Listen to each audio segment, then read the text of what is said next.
కొడుకెవరో తెలుసుకోకుండా ఇంక నేను ఆగలేనమ్మా. నా కొడుకెవరమ్మా? ఎక్కడున్నాడో చెప్పమ్మా.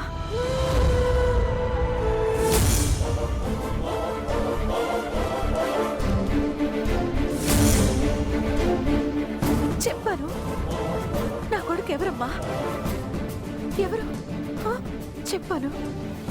చెప్పు.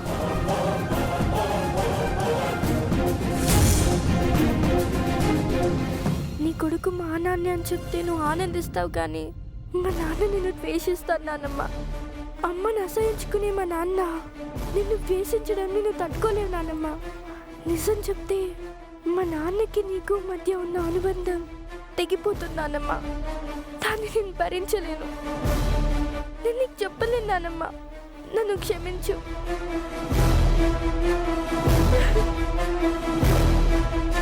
అదేంటమ్మా నువ్వేడుస్తున్నావేంటి? ఏమైంది? ఇన్నేళ్ల తర్వాత నా కన్నబిడ్డను చూసి నేను గుండె పగిలేలా ఏడుస్తానని బాధపడుతున్నావు కదూ?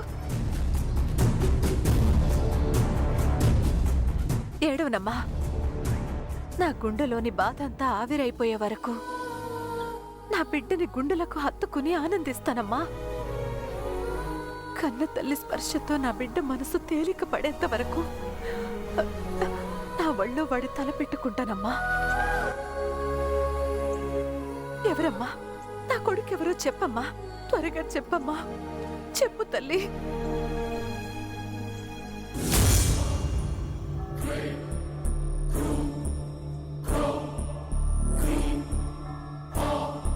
చెప్పడానికి ఎందుకు ఆలోచిస్తున్నావమ్మా? ప్లీజ్ అను, చెప్పు తల్లి. అమ్మా,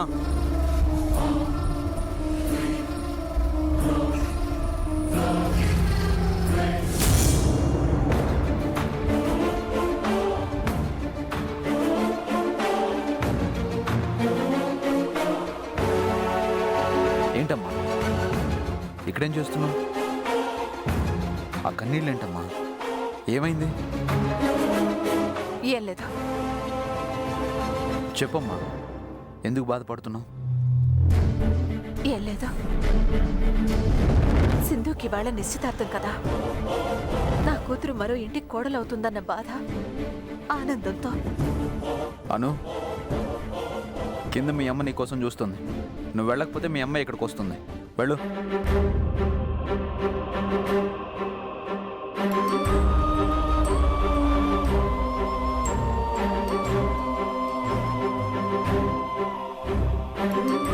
అమ్మా, చెప్పు చెప్పు అంటూ అను అడుగుతున్నావు. దేని గురించి అమ్మా అంత ప్రాధాయపడుతూ అడుగుతున్నావు? ఏ విషయం గురించమ్మా?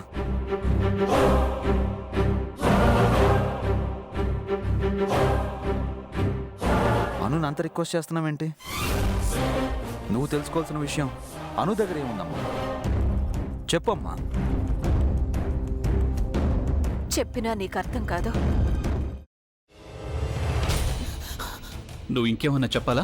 ఇంకేమన్నా అబద్ధం చెప్పాలనుకుంటే చెప్పేయి.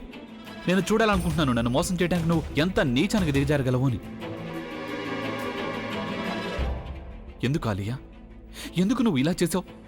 నీకు తెలుసు కదా నానమ్మ తర్వాత నీ ఒక్కదానిని కదా నేను పూర్తిగా నమ్మేది. ఏమన్నావు నువ్వు? ఈ మధ్య అన్నిటినీ మర్చిపోతున్నావా? అది చాలు. వాటిలో ఉన్న శక్తి విషయాన్ని గ్రహించి మనకు వివరిస్తాయి.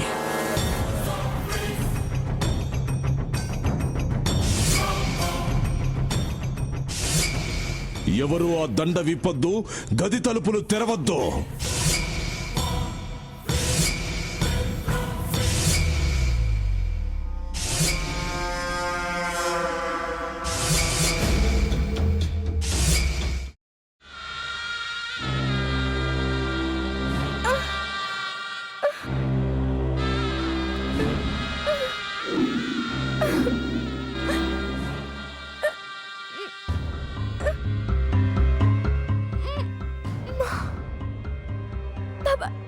వద్దు బాబాయ్, నేను చేయొద్దు బాబాయ్, ప్లీజ్ బాబాయ్. నీకు నిజం తెలిసినప్పుడే నా ఆలోచనలో నువ్వు చచ్చిపోయావు. అబ్బా ప్లీజ్ కొంచెం తినండి ప్లీజ్. భీమారావు గారు మీరా? ఇగో మీరా కాదు సక్కుబాయ్.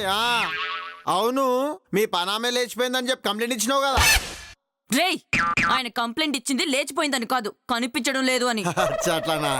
సరే మేడం. ఇడియట్. ఆ వంట మనిషి పేరేంటన్నారు? రత్తాలు మేడం. ఏం పెద్ద మంచి, నీ వంట మంచిని కూడా మేడం అని పిలుస్తావా? రేయ్ హాఫ్ బ్రెయిన్,